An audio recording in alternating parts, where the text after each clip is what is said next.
ترقی کی طرف گامزن نہیں ہے، یہ کمزوری کی طرف معاملہ گیا ہے. اس کی طرف بہت توجہ کی ضرورت ہے. اور کالجوں میں اور درسگاہوں میں سب سے بڑی بات یہ ہے کہ ایک ایسے انوائرمنٹ کو بنانے کی ضرورت ہے کہ جہاں لوگ تدریسی، تعلیمی اور ہم نصابی سرگرمیاں آزادی کے ساتھ جاری رکھ سکیں. اچھا، ہمارے ملک میں اس وقت 3 قسم کے نظام چل رہے ہیں. ایک تو مدرسے کا سسٹم ہے، ایک اردو میڈیم ہے، اور ایک انگلش میڈیم نظام چل رہا ہے. اب تینوں پیرلل چل رہے ہیں. تو آپ کے خیال سے کوئی ایسا حل ہو یا یہ نظام ایسے ہی چلتا رہے؟ آپ اس سلسلے میں کیا کہنا چاہیں گے؟ کیونکہ ملک کی بہتری کس میں ہے؟ یہ ملک کی جو تعلیم کے سلسلے میں مسائل ہیں اس میں سب سے بڑا ہاتھ حکومت کا ہوتا ہے. اگر آپ 3 نظام نہیں ہیں بلکہ اس سے بھی زیادہ نظام ہے، یعنی انگلش میڈیم ہے، کریڈٹ اسکولس اور کالجز ہیں جہاں پر ایک بالکل الگ ماحول ہوتا ہے، بالکل صحیح. تو ہر نظام کے تحت مختلف قسم کے لوگ پیدا ہو رہے ہیں. تو آپ کبھی بھی ملک میں یکسانیت جب پیدا نہیں ہوگی تو ایک متحد قوم آپ کبھی بھی نہیں بنا سکتے. یہ حکومت کا فرض ہے کہ وہ اس چیز کو محسوس کرے. لیکن ہمارے یہاں مسئلہ یہ ہے کہ چونکہ جمہوریت صحیح معنوں میں نہیں رہی، لہذا حکومتوں کا تقریباً سارا وقت اس میں گزر جاتا ہے کس طرح اپنی کرسی پر برقرار رہا جا سکے. تو تعلیم جیسے مسئلے پر کوئی توجہ نہیں دی جاتی. میں ذرا یہ چاہوں گا کہ یہ جو آپ نے ایک سوال کیا تھا کہ تعلیم کا شوق کیسے پیدا کیا جائے، تو میں کچھ اس سلسلے میں کہنا چاہوں گا کہ چونکہ میں نے خود اپنے بچوں کے ساتھ اور اپنے پوتوں کے ساتھ یہ تجربہ کر رہا ہوں. شوق جو ہے اکثر وہ بہت ہی بچپن سے پیدا ہوتے ہیں، جس میں علم کا شوق اور کتابوں کا شوق جو ہے وہ بھی بچپن سے پیدا ہوتا ہے. تو میں نے یہ کیا ہمیشہ کہ کتابیں بہت اچھی، بہت خوبصورت کہانیوں کی تصویر والی وہ بچوں کو لا کر دی، تو بچے ان کو بطور اپنے اثاثے کے بڑی حفاظت سے اور بڑے فخر کے ساتھ لے کے چلتے تھے. پھر انہیں کہانیاں اس میں سنانا. اب میرے پوتے ہیں 2، ایک بہت ہی چھوٹا ہے 2 سال کا، تو اس کے پاس ایک چھوٹی سی کتاب ہے جس میں تصاویر بنی ہوئی ہیں، تو وہ اپنی سمجھتا ہے اسے کہ وہ میری ملکیت ہے، بڑی اس کی حفاظت کرتا ہے. تو یہیں سے ایک شوق پیدا ہوتا ہے. یعنی اصل چیز ہمیں دیکھنا ہے کہ تبدیلی ہم کس طرح لائیں. خاص طور پر اگر حکومت جو ہے اس طرف توجہ نہیں دے رہی تو والدین، چونکہ یہ پروگرام ان کی گائیڈنس کے لیے، تو والدین اس سلسلے میں کیا کر سکتے ہیں.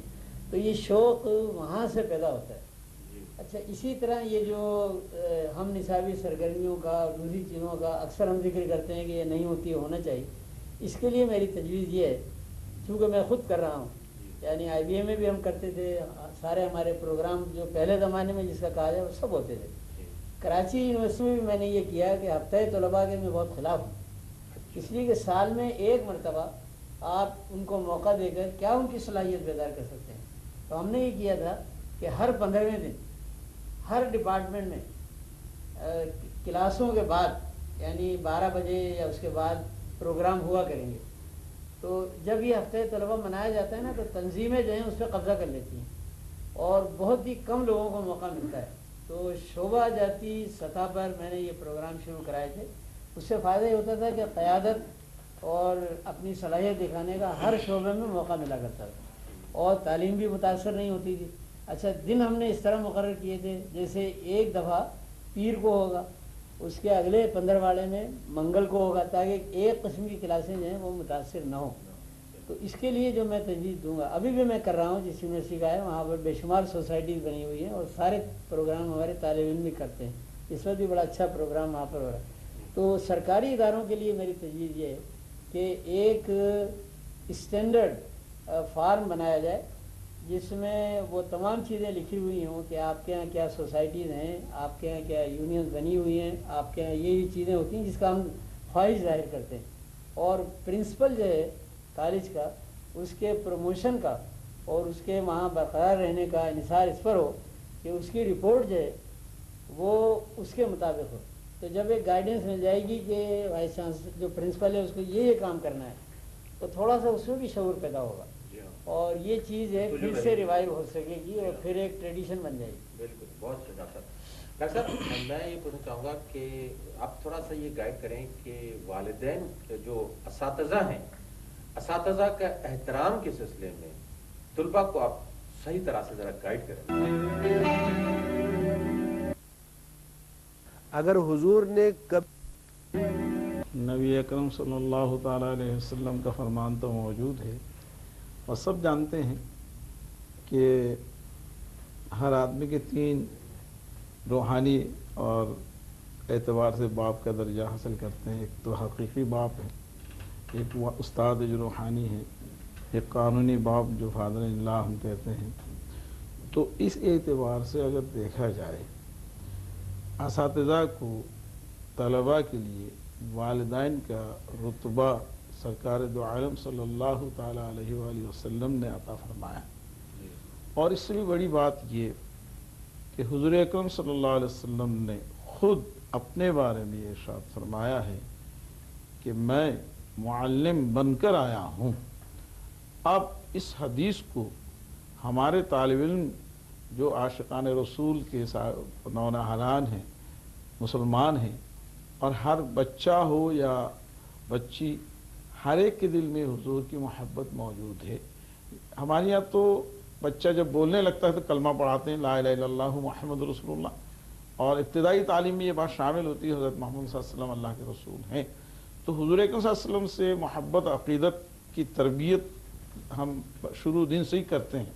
تو بچوں کو یہ بات بتانے کی ضرورت ہے. یہ جو تمہارے سامنے آپ یہ دیکھیے، حضرت علی مرتضیٰ رضی اللہ تعالیٰ عنہ فرماتے ہیں جس نے مجھے ایک حرف سکھایا وہ میرے معلم ہیں، میرے آقا ہیں، میرے مربی ہیں. اور اس معلم کو، اس مربی کو، اس آقا کو یہ حق حاصل ہے مجھ سے جو چاہیں خدمت لے لیں. کیا بات. آپ اس جملے پر غور فرمائیں کہ جو چاہیں خدمت مجھ سے لے لیں. یعنی انہیں یہ بھی اختیار ہے کہ مجھے غلام کی طرح لے جا کر بازار میں فروخت کر دیں.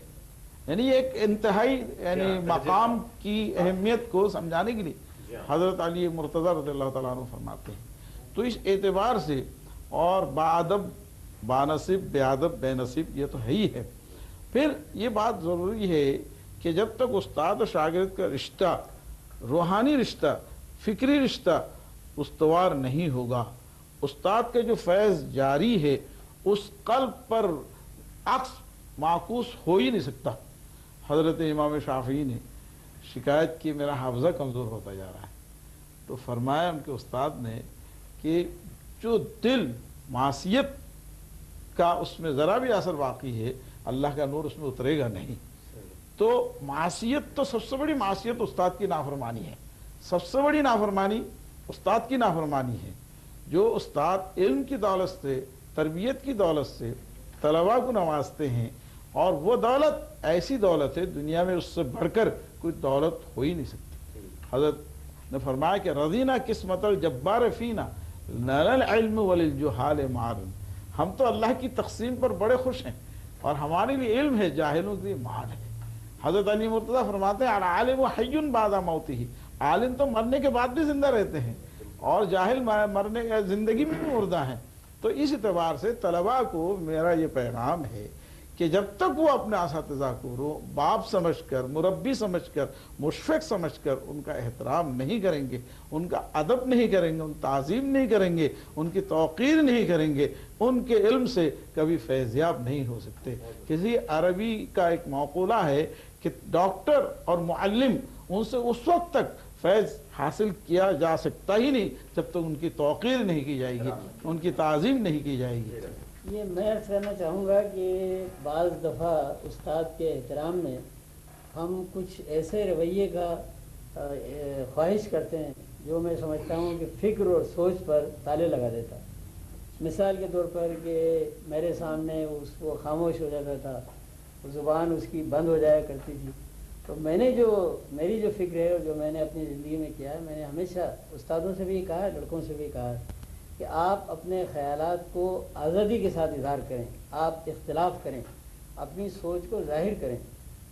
تو احترام کا ذرا سا وہ چیز کہ خاموشی اختیار کر لے، وہ نہیں ہونی چاہیے.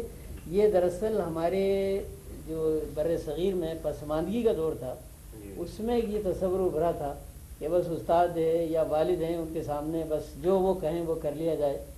تو یہ میں سمجھتا ہوں کہ ہماری ترقی میں کافی حد تک رکاوٹ بنی، اور ہمیں طالب علموں کو انکریج کرنا چاہیے کہ ادب کا مطلب یہ نہیں ہے کہ آپ جو وہ کہے استاد. ہم کہتے تھے کہ کلاس میں، بلکہ میں نے استادوں سے یہ کہا ہوا تھا کہ اپنی کلاس کے جو وقت ہے نا اس کا ایک حصہ اس پر کرو کہ تم انوائٹ کرو کوشچن، کہ وہ انوائٹ کرو کہ یہ جو آپ نے کہا ہے کہاں تک صحیح ہے، یا جو ہمیں پڑھایا گیا ہے وہ کہاں تک. بات یہ ہے کہ ڈاکٹر صاحب کی بات صحیح ہے، لیکن عرض یہ ہے کہ یہ گفتگو نہیں ہو رہی کہ وہ بات کرتا ہے ہمارے سامنے یا نہیں کرتا ہے، سر جھکا کے کھڑا ہوتا ہے یا نہیں کھڑا ہوتا.